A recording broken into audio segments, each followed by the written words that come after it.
When life gets unpredictable, preparation matters. In medicine, it's all about staying alert, ready for whatever comes through the door. On the road, it's no different.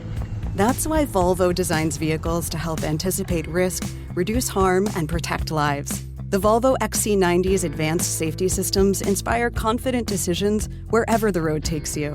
The Volvo XC90, for life. Proud sponsor of the Pit Podcast. Learn more at volvocars.ca/safety.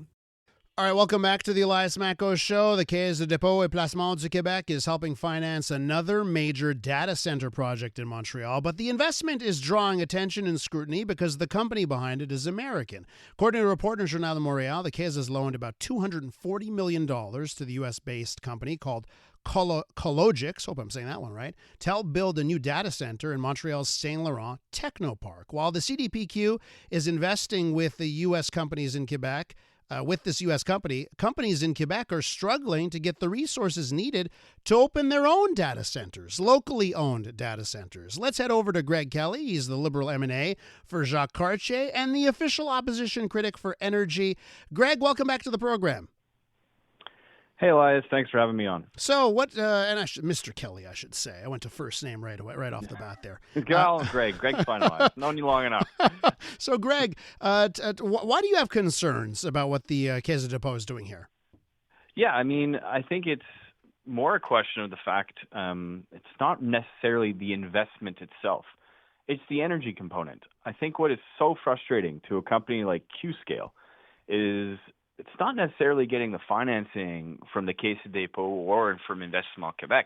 It's the fact that when they went to the government with a project for a data center, and they're a Quebec company founded here, they were rejected a block of energy from the government in Quebec, and they then had to say, well, I can't do an expansion project, and they're looking to now set up operations in Ontario, move their project to Ontario. But then I see the report in the Journal de Montréal last week, and this company, this American company, is going to get that block of energy. And for everyone out there listening, when the CAQ took power in 2018, Quebec was in an energy surplus. We had too much energy, as the Premier said. And now by the end of that, like our financial situation, we're running close to a deficit. We don't have enough energy for all of the companies here in Quebec. And we have to be very, very cautious. And I know you've had the different heads of Hydro-Quebec on to talk about this. We have to be cautious about how we allocate our energy. And I just find it's really unfair for a company like Qscale that decided to set up shop here in Quebec be denied a block of energy to expand their operations. But then they do give the green light to an American company. And it's not to knock them and what they do, but I don't find any, equality in that. I don't find any fairness, really. So this is, again, just a long list of, CAQ mismanagement of our economy, because just 101, without energy, without more energy, you can't build your economy up. And right now we are right at that limit. We are extremely tight with our energy, and it is really putting a brake on economic development in this province. So, Greg, and as I see it here, it seems like maybe all of North America is being caught a bit flat-footed on the energy demands of artificial intelligence, right? These data centers are unlike anything we've seen before. So I guess I have to ask you, because it's true, right? If this progresses the way we think it's going to progress, Quebec will find itself in a sort of deficit situation. But it seems like everyone's going to be in the same boat. So, how should we be making these decisions on this resource that is finite right now, the amount of electricity we can produce in Quebec? How should we manage it? Yeah, no, for sure. Well, one thing that would be nice would be a little bit of transparency, because it's unfair for companies right now to ask the same question you as Elias, so they don't really know why they're not given, a block of energy. The other part, too, is that which is going to actually create the most economic wealth for, Quebec? Who's going to create the most jobs? Who's going to also use that energy efficiently? Because data centers don't use the energy that's allocated to them the entire time. It's kind of on and off, but you have to keep the energy reserved for that. So they're not even necessarily maximizing the energy that's allocated to them.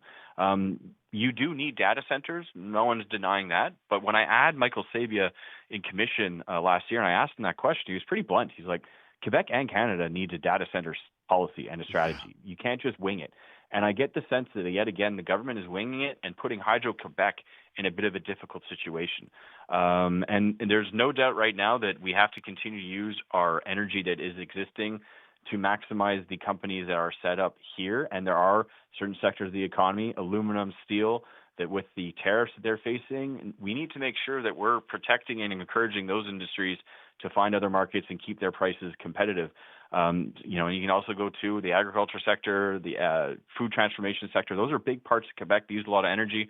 So we just have to make sure that we're investing in companies that have, really dedicated their lives and their companies to this province, and not necessarily just look at the Northvolts of the world, that they flash, a pretty project that has a big money sign next to it and say, give us a massive block of energy and it will be a good announcement for the government. I think we have to avoid those types of situations. And again, is the data center going to help companies here grow, or are we just helping, there's chat of a Microsoft project at one point. Are we just going to help Microsoft develop their large, long language models that mostly benefits Silicon Valley and not Quebec? You have to ask those questions too, that just because it's a $1 billion investment, is it actually really going to produce a lot of long-term benefits for the Quebec economy? Let me ask you here, because I know you love your sports analogy. Yeah. Have we blown the 3-1 lead in the series, or the 3-0 lead in the series? Because, Quebec, the cheapest energy in North America,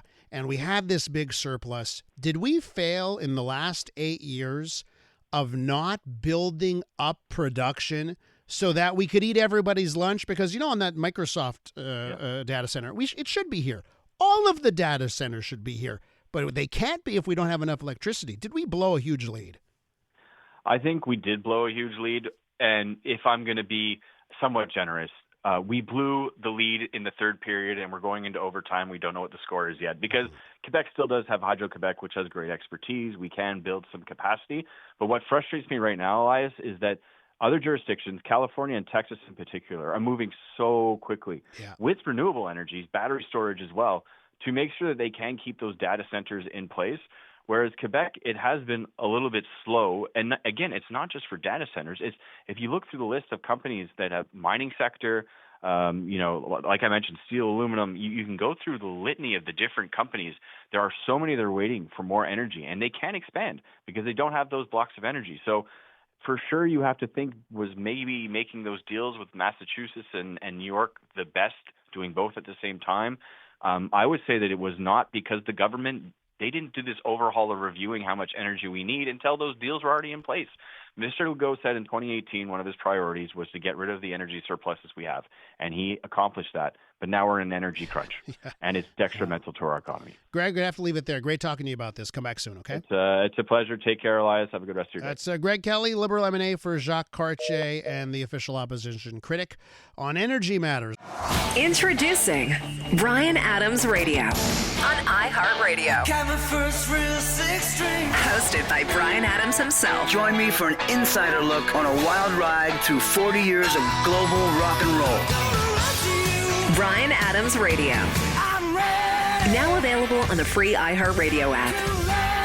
Or ask your smart speaker to play Bryan Adams Radio on iHeartRadio. Who's ready to rock? Kids wanna rock.